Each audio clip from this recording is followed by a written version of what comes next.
Hii meli ni meli kubwa kwa mara ya kwanza kabisa kuja katika bandari za Tanzania au bandari ya Dar es Salaam. Bandari ya Dar es Salaam, kama mnavyokumbuka, serikali imewekeza pesa nyingi sana kwa ajili ya kuboresha miundombinu ya bandari, kuboresha kina, kuongeza kina hapa pembeni ya hizo gati, lakini pia kina kwenye lile lango kubwa la kuingilia hizo meli. Kulingana na vipimo vya kihesabati, bandari hii tulikuwa tunatarajia iwe inaweza kuingiza meli ya ukubwa au ya urefu wenye mita 305, lakini meli hii mnayoona hapo nyuma ina urefu wa mita 304, yani imepungua mita moja tu kutimia mita 305, kwa maana kwamba kufika kwenye lile lengo ambalo tulikuwa tumejiwekea ya kuingiza meli kubwa katika bandari ya Dar es Salaam. Kwetu sisi ni faraja kubwa, lakini kwetu sisi ni hatua moja kubwa muhimu kwa mamlaka ya bandari Tanzania kuona sasa kumbe bandari hii inaweza ikaingiza au inaweza kuhudumia meli kubwa zaidi ya hii. Kwa hiyo ujio wa meli hii kwetu sisi ilikuwa muhimu sana kwa ajili ya kupata tathmini, na tathmini tumeifanya tayari.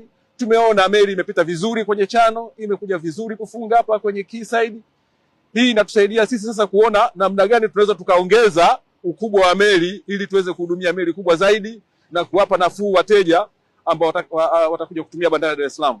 Kwa maana hiyo basi nilikuwa napenda nitumie nafasi hii kuwataarifu watumiaji wote wa bandari ya Dar es Salaam kwamba mafanikio ya ile kazi ambayo tumefanya ya kuboresha bandari yetu ya Dar es Salaam yamefikiwa, na tunaweza tukafanya makubwa kuliko haya ambayo sasa tumeyafikia.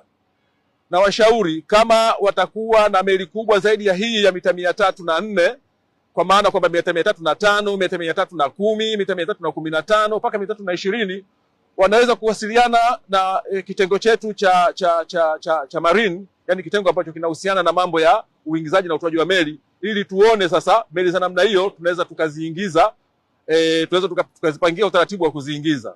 Maana yake nini? Maana yake ni kwamba meli zenye ukubwa wa 305 zinaweza zikaingia wakati wowote, hakuna restriction, kwa sababu kipimo chake kimekadiriwa kwenye kiwango cha 0.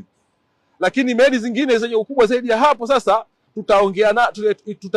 tutaongea na wasafirishaji wa hizo meli wakitaka kuzileta, ili tuone siku gani kutakuwa na maji au wakati gani kutakuwa na maji ya kutosha kuingiza hizo meli, kwa maana kwamba tutaingiza with restriction. Nishukuru serikali ya Jamhuri ya Muungano wa Tanzania kwa kuwekeza pesa nyingi katika miradi hii, na mradi huu si kwamba umefanywa hapa Dar es Salaam peke yake. Tumefanya Dar es Salaam, tumefanya Tanga, tumefanya pia na Mtwara.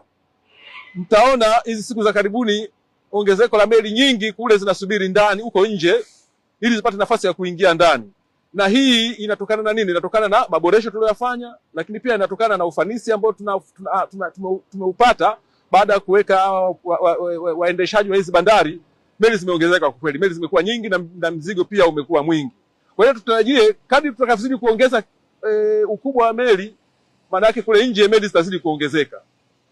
Pia nimshukuru sana mkurugenzi